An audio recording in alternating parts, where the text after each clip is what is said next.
Get no, he's probably going to get offered minimum like $200,000 just for a signing bonus. Maybe even 500,000. Who knows? He's probably going to take it. I know we're going to try to sign him. Really, really, really good bat and arm. Really, really good arm at shortstop. So that is a huge signing if we can get him. Let me go ahead and try to find who we've already signed as of a few days ago.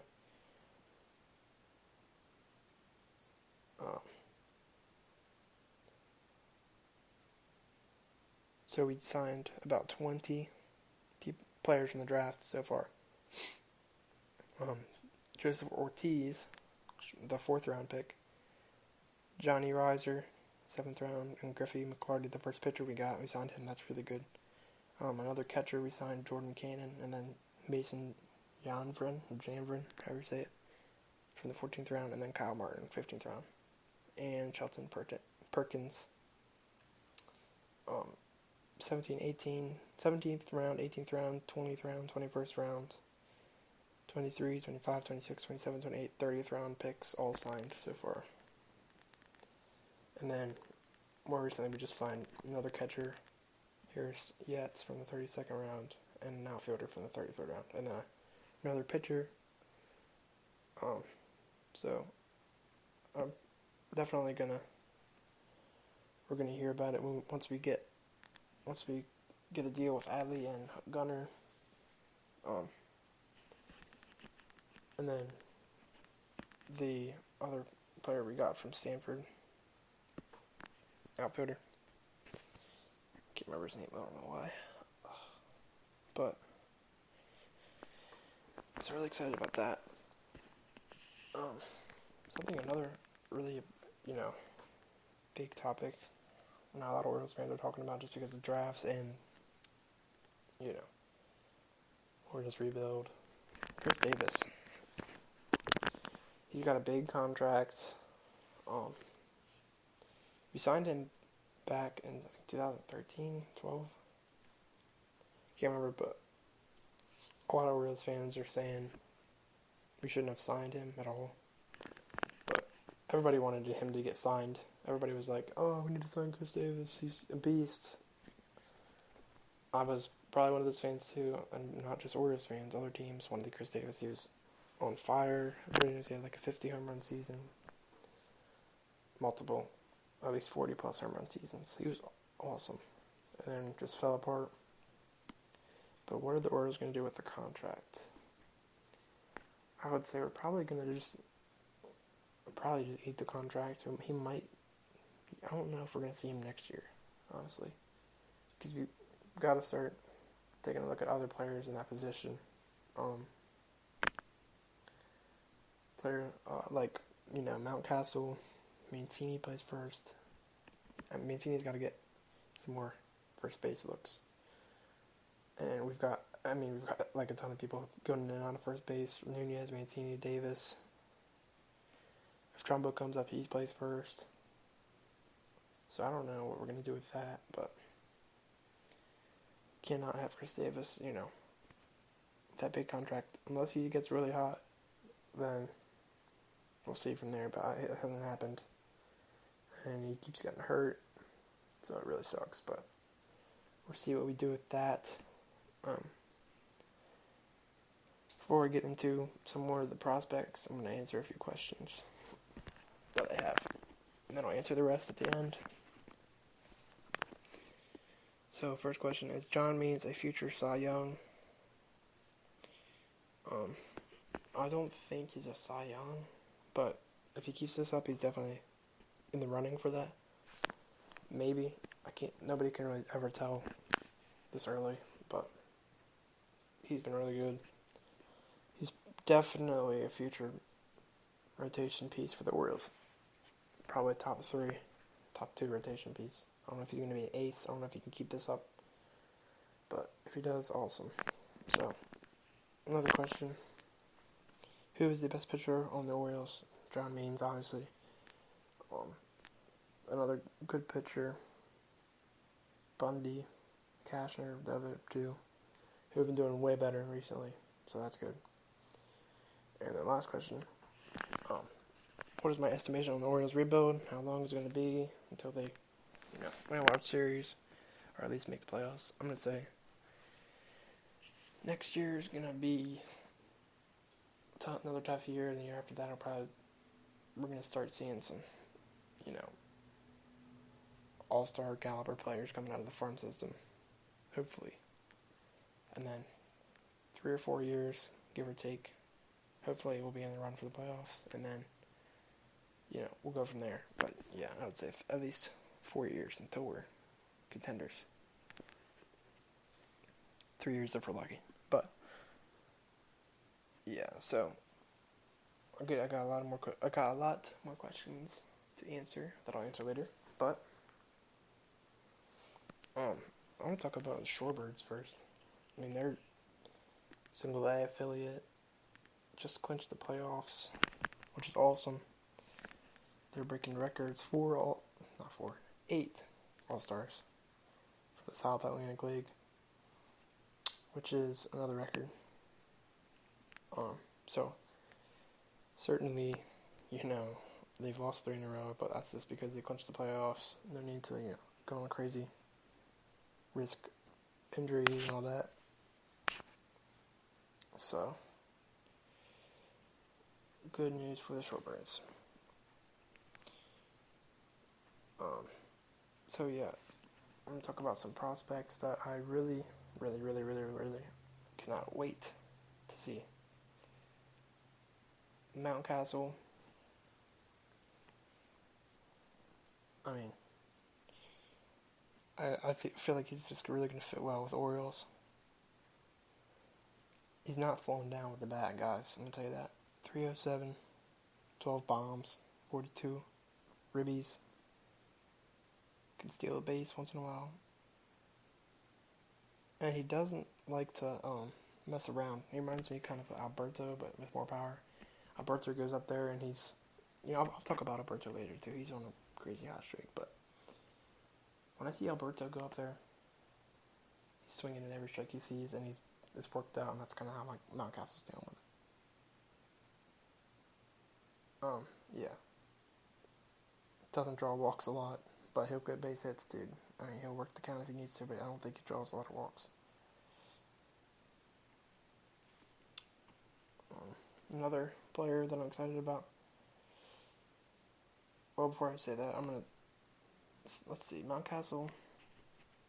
So they did move him to first base, which is what we were talking about last podcast. He has moved to first base. Can still play shortstop, third base, TH. So, good to have him as our number 1 prospect. He's producing, and he's versatile.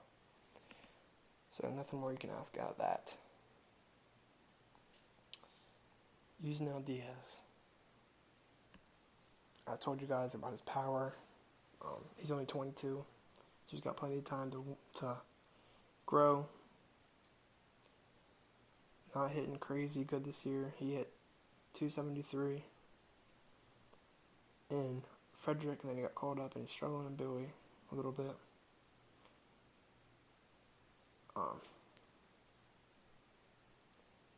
Only 1 home run, but he's got power.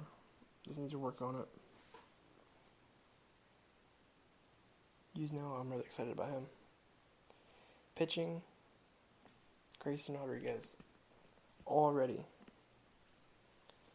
First round pick last year. And he's doing really well. 6-1, 2.42 ERA in Delmarva. So that's good to see.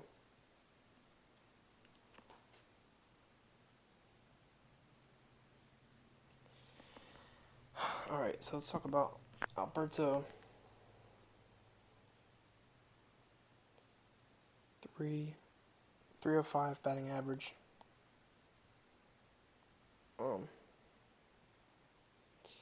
Batting 8th tonight. Let's see. Not a power hitter, like I said. Only 3 home runs, but doesn't matter. He knows what he needs to do. Goes up there, gets a hit. Doesn't try to do too much. So, really cool to see him producing. He's only 26, so that's another good positive. I'm not sure if we're going to be trading him or if we're going to look to keep him. I don't think Elias said anything about that. Just talked about Mancini. But, man, Alberto is having a secret kind of great year. I mean, Mancini's hitting 298, so Alberto's got his average above Mancini. Obviously, Mancini's got 13 bombs, 32 ribbies, so a lot more power, but still, great hitter. Great thing to see Alberto producing like that. So yeah, let's talk about last night's game. I'm just telling you, John Means, man, every time he pitches, he gives the Orioles a chance to win, which we don't have a lot of pitchers that actually can say, okay, I'm going to go out there and give you minimum 5 innings and like 2 runs max. So that's really, really, really good to have a pitcher like that. Last few games, bullpen's been good. Rotation, a lot better. Obviously, Hess is a question mark as to whether we're going to keep him up. Sending down tonight is a big game for Hess. If he can do what he did the first time against the Blue Jays, then we will be fine. Derek Law, who's pitching tonight for the Blue Jays, is actually not having a good year. He's 5.89 ERA, 0-1. But if we can get on Law quickly, get a win a series, finally get out of that series slump.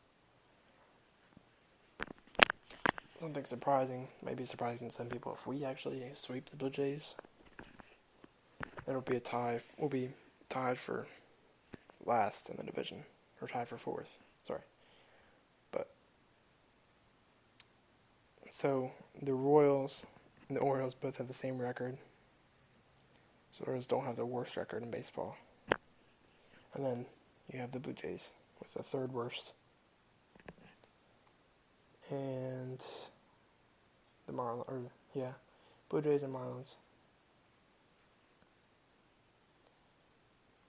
But, man, if we can win the series, it'll be a good boost for the Orioles. And, again, we might be able to go ahead and bring up some of those other guys, put some other guys on the bench, like maybe possibly bring up Matt Castle. I know there's talks of him coming up. If we can bring him up and he can start producing, that would be great. So, yeah. All-Star game trading in line right around the corner. July 9th for the All-Star game. I don't know if I'm a big fan of the new All-Star game format where you had to vote for the starters and then vote for like they kind of cut out the voting midway through and then you have to re-vote for the starters for the main, because they cut out half the people, or more than half the people.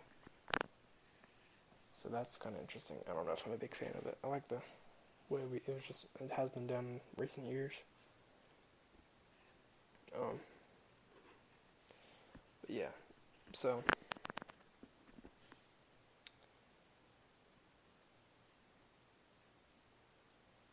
pretty much covered everything I really wanted to cover today. Talked about the last 5 series, how we've won the first game. Let's just go ahead and talk about some of the players. So, Santander mentioned him. VR,